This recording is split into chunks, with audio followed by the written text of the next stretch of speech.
নিচ দিয়ে গাছ কেটে ওপর দিয়ে পানি ঢালা। ডোনাল্ড ট্রাম্পের নীতিতেও যেন দেখা যাচ্ছে এমনই এক দ্বিমুখী চিত্র। একদিকে শান্তির আলোচনার বার্তা, অন্যদিকে ইরানের দিকে ছুড়ে দিচ্ছেন ভয়াবহ হুঁশিয়ারি। পারমাণবিক অস্ত্র তৈরির চেষ্টা করলে ভয়াবহ পরিণতি ভোগ করতে হবে। ট্রাম্পের এমন মন্তব্য আবারও উত্তপ্ত হয়ে উঠেছে মধ্যপ্রাচ্যের রাজনীতি। প্রশ্ন উঠছে, এটি কি সত্যি শান্তির পথ তৈরি করছে, নাকি নতুন কোনো সংঘাতের আগুন জ্বালিয়ে দিচ্ছে? পারমাণবিক অস্ত্র নিয়ে ইরানের ওপর কঠোর অবস্থান জানিয়েছে মার্কিন প্রেসিডেন্ট ডোনাল্ড ট্রাম্প। তিনি বলেছেন, দেশটি যদি পারমাণবিক অস্ত্র তৈরির চেষ্টা করে তাহলে ভয়াবহ পরিণতি অপেক্ষা করছে। G7 শীর্ষ সম্মেলনে অংশ নিয়ে এমন হুঁশিয়ারি দেন তিনি। একই সঙ্গে লেবাননে ইসরায়েলের সামরিক অভিযান নিয়েও অসন্তোষ প্রকাশ করেছেন ট্রাম্প। মঙ্গলবার আল জাজিরার এক প্রতিবেদনে বলা হয়, G7 সম্মেলনের ফাঁকে কাতারের আমির Sheikh Tamim bin Hamad Al Thani সঙ্গে বৈঠকের আগে ট্রাম্প ইরান ইস্যুতে নিজের অবস্থান স্পষ্ট করেন। তিনি বলেন, ইরানের সঙ্গে যে কোনো চুক্তির অন্যতম প্রধান শর্ত হচ্ছে তারা কখনোই পারমাণবিক অস্ত্র অর্জন করতে পারবে না। ট্রাম্পের ভাষ্য, ইরান যদি পারমাণবিক অস্ত্র তৈরির চেষ্টা করে তাহলে তাদের ভয়াবহ মূল্য দিতে হবে।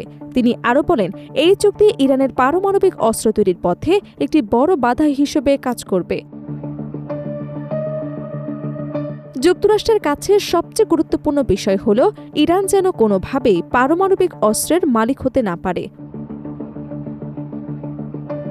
মার্কিন প্রেসিডেন্ট দাবি করেন, বর্তমানে ইরানে তুলনামূলকভাবে যথাযথ নেতৃত্ব রয়েছে। তার ভাষ্য অনুযায়ী যুক্তরাষ্ট্র এবং ইসরায়েলি হামলায় ইরানের বেশ কিছু গুরুত্বপূর্ণ ব্যক্তি নিহত হবার পর দেশটির নেতৃত্বে পরিবর্তন এসেছে। এদিকে যুক্তরাষ্ট্র এবং ইরানের মধ্যে একটি সমঝোতা স্মারক স্বাক্ষরের আলোচনা চলছে বলে জানিয়েছে আন্তর্জাতিক সংবাদ মাধ্যমগুলো। আগামী শুক্রবার জেনেভায় দুই দেশের প্রতিনিধিদের মধ্যে এই বিষয়ে বৈঠক হওয়ার কথা রয়েছে। এরপর চূড়ান্ত চুক্তির জন্য উভয় পক্ষকে 60 দিনের সময় দেওয়া হতে পারে।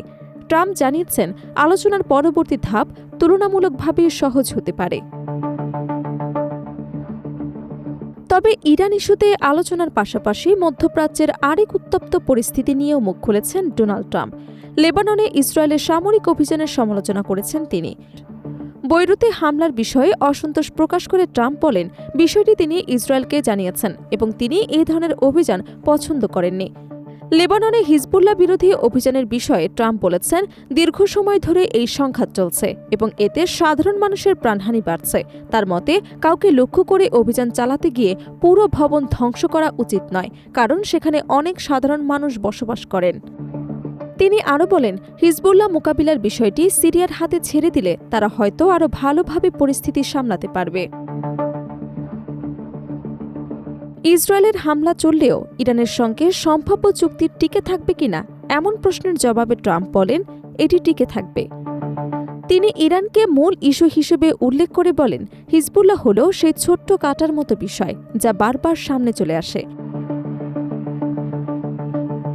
এর আগে শান্তি চুক্তির সম্ভাবনার কথা জানিয়ে ট্রাম্প দাবি করেছিলেন, ইরানের বন্দরগুলোর ওপর থাকা মার্কিন নৌ অবরোধ তুলে নেওয়ার নির্দেশ দেওয়া হয়েছে। তার দাবি, চুক্তির পর হরমুজ প্রণালীতে জাহাজ চলাচল স্বাভাবিক হতে শুরু করেছে এবং তেলবাহী বেশ কিছু জাহাজ ওই পথ দিয়ে চলাচল করছে। তবে বিশ্লেষকদের মতে, ট্রাম্পের সাম্প্রতিক বক্তব্যে যেমন কূটনৈতিক সমাধানের ইঙ্গিত রয়েছে, তেমনি রয়েছে সামরিক চাপের বার্তাও। ফলে ইরান যুক্তরাষ্ট্র সম্পর্ক কোন দিকে মোড় নেয় সেটি এখন পুরো বিশ্বের নজরের কেন্দ্রে।